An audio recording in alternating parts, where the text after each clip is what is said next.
Hey viewers, welcome back to another episode of Should You Buy. If you guys aren't familiar with the series, basically I show you guys LEGO sets in brief 4, 5, 6 minute videos and just letting you guys know everything I could possibly tell you and obviously informing you of the decision of whether you should buy a set or not. Today we are taking a look at the Praetorian Guard Battle Pack that just released as 2019 sets rolled out 75225. Comes with 3 Praetorian Guards, 1 First Order Stormtrooper, and 109 pieces. So let's first off talk about Battle Packs. The main reason why any of you guys should be buying Battle Packs is mainly for the figures. So some of you guys will remember the Snoke's Throne Room set that came out earlier this year, and it came with only 2 Praetorian Guards, and it came with different legs. Now, a lot of people said to wait for a Praetorian Guard Battle Pack. Don't buy $70 worth of LEGO for only a couple figs and very, very little pieces, because I'm being quite honest, the Snoke's Throne Room set is pretty overpriced. But here we have the golden set if you guys are looking for Praetorian Guards. Like I said before, the main reason why you guys should be buying Battle Packs is to increase your army or your minifigure count, and as well as use some accessories that come in the set. So first off, let's go ahead and start off with probably the most boring part of this entire review. It is going to be the First Order Stormtrooper with the stud shooter, something that we are accustomed to seeing. However, what is worth pointing out is that LEGO is officially now doing the new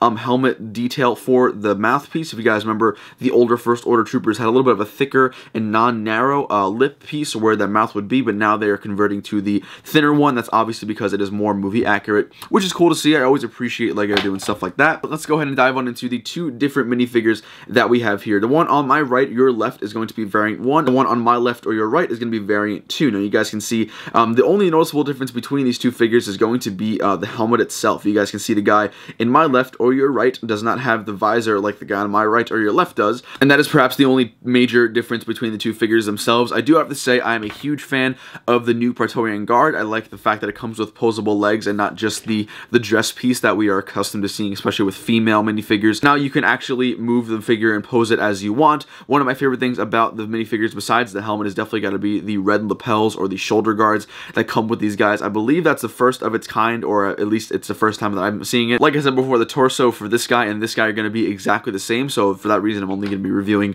one of the torsos. You guys can see the printing on the front and back, which is meant to emulate the dress or like the cloth that they had in the movie. One thing I am kind of disappointed about is that they did not come with the red sort of cape or waist cape. I think that would have been really cool. However, I do realize why LEGO would not include that in a battle pack, since battle packs are supposed to be cheap, inexpensive ways to get more minifigures. On the back, there is no printing on the legs. However, there is printing on the back of the torso. Now here you guys can see a really close-up of the helmet, and I gotta say I'm very, very thoroughly surprised, happily surprised by the way that LEGO has done their helmet. Here are the 2 helmets side by side. You guys can see the 2 different variants. Like I said, there's only 2 different types in this Praetorian Guard Battle Pack, which is actually something that people have been kind of bashing the set about. There are different types of variants. I believe there are 3 different types of variants of the actual guards themselves. Getting on into the platform that comes with the set, nothing too special. It does come with a couple of cool trinkets and stuff like that. The 2 platforms do spin like this, and obviously this is meant to be sort of a weapons rack. Overall, it's got some pretty cool pieces. I'm not gonna lie. I do like the fact that they are including more stuff with this battle pack other than just like a typical vehicle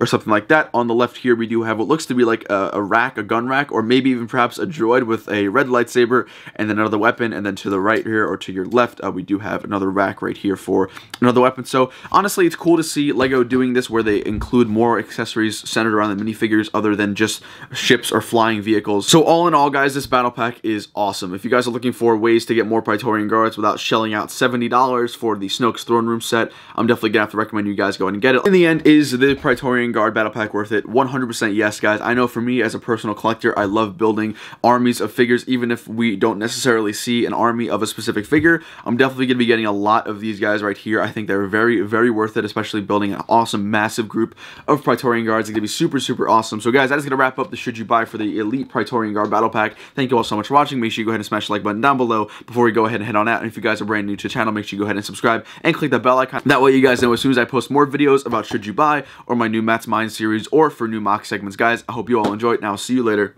Peace.